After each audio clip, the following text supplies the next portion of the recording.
살다 보면 설명할수록 더 억울해지는 일이 있습니다. 나는 그런 뜻으로 한 말이 아닌데 누군가는 마음대로 해석하고 내가 하지 않은 일까지 내 책임이 되어 돌아옵니다.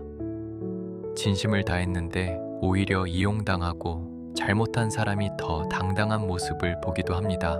그럴 때 우리는 생각합니다. 왜 내가 참아야 하지? 반드시 바로잡아야 하지 않을까? 물론 부당함에 침묵하라는 뜻은 아닙니다. 그러나 세상의 모든 부당함과 싸우다 보면 어느 순간 상대가 아니라 내 마음이 먼저 무너집니다. 옛사람들은 이런 순간에 어떻게 마음을 다스렸을까요? 애는 세상이 끊임없이 변한다는 생각이 흐르고 있습니다. 좋은 상황이 영원하지 않듯 나쁜 상황 역시 영원하지 않습니다. 지금 나를 괴롭히는 관계도 억울하게 만드는 상황도 고정되어 있지 않습니다. 그래서 힘든 순간일수록 눈앞의 한 장면만 보고 인생 전체를 판단하지 않아야 합니다. 오늘 나를 오해하는 사람이 있다고 해서 내 인생이 오해받은 것은 아닙니다. 오늘 내가 손해를 봤다고 해서 인생에서 패배한 것도 아닙니다. 변화의 흐름 속에서 보면 지금의 억울함 역시 하나의 과정일 뿐입니다. 그리고 지혜에서 중요한 것은 때를 아는 것입니다. 나아가야 할 때가 있고 물러서야 할 때가 있습니다. 싸워야 할 때가 있고 기다려야 할 때가 있습니다. 우리는 흔히 물러나면 졌다고 생각합니다. 하지만 모든 싸움에 참여하는 사람이 강한 것이 아닙니다. 싸울 가치가 없는 일에서 자신의 힘을 거두는 사람도 강합니다. 상대방이 감정적으로 소리치고 있을 때 함께 소리치는 것은 용기가 아닙니다. 때로는 이렇게 말하는 것으로 충분합니다. 지금은 감정적으로 이야기할 때가 아닌 것 같습니다. 사실관계를 확인한 뒤 다시 이야기하겠습니다. 그리고 멈추는 것입니다. 정약용의 삶을 떠올려 볼 수도 있습니다. 정약용은 긴 유배 생활을 겪었습니다. 정치적으로 몰락했고 가족과 떨어져 오랜 시간을 보내야 했습니다. 그가 억울함만 붙잡고 세월을 보냈다면 우리는 오늘의 정약용을 기억하지 못했을지도 모릅니다. 그는 자신에게 주어진 환경에서 공부하고 기록하고 수많은 저수를 남겼습니다.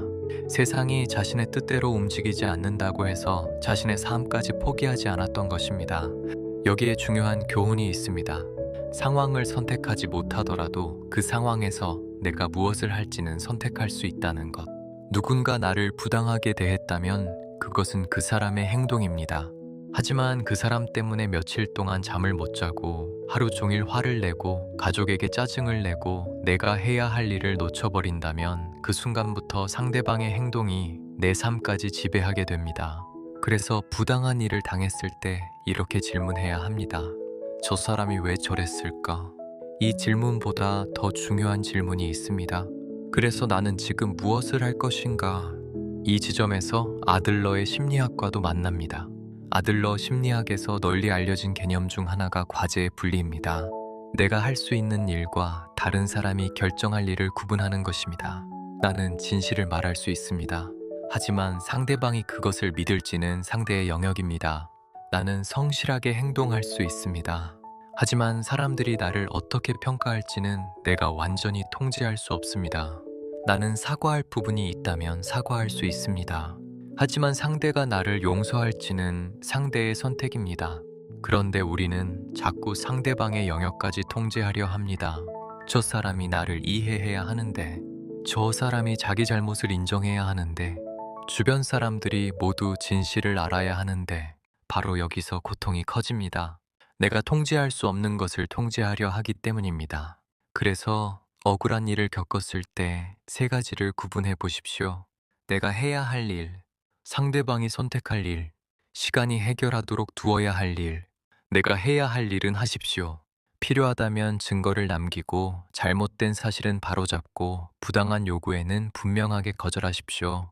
그러나 상대방의 마음속까지 들어가 나를 좋은 사람으로 인정하게 만들려고 하지는 마십시오. 그것은 당신의 과제가 아닙니다. 그리고 마지막은 시간에게 맡기십시오. 정약용이 유배지에서 자신의 시간을 쌓았듯 지금 내가 해야 할 일을 계속하는 것입니다. 성실한 사람에게는 성실함의 시간이 쌓이고 거짓말을 반복하는 사람에게는 거짓말의 시간이 쌓입니다. 사람의 진짜 모습은 한 번의 말싸움으로 결정되지 않습니다. 시간 속에서 드러납니다. 그래서 억울할수록 내 삶을 더 잘 살아야 합니다. 밥을 먹고, 잠을 자고, 운동을 하고, 가족과 웃고, 내가 해야 할 일을 하십시오. 이것은 도망치는 것이 아닙니다. 내 인생의 주도권을 다시 가져오는 것입니다.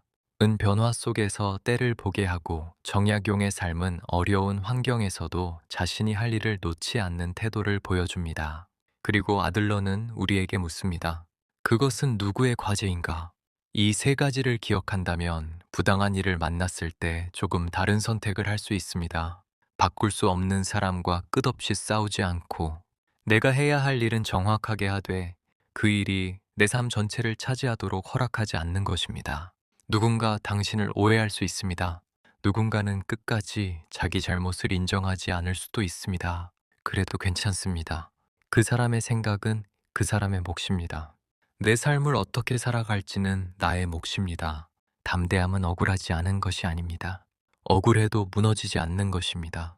상처받지 않는 것이 아니라 상처받고도 다시 자기 자리로 돌아오는 것입니다. 필요한 말은 하되 말을 끝낼 줄 알고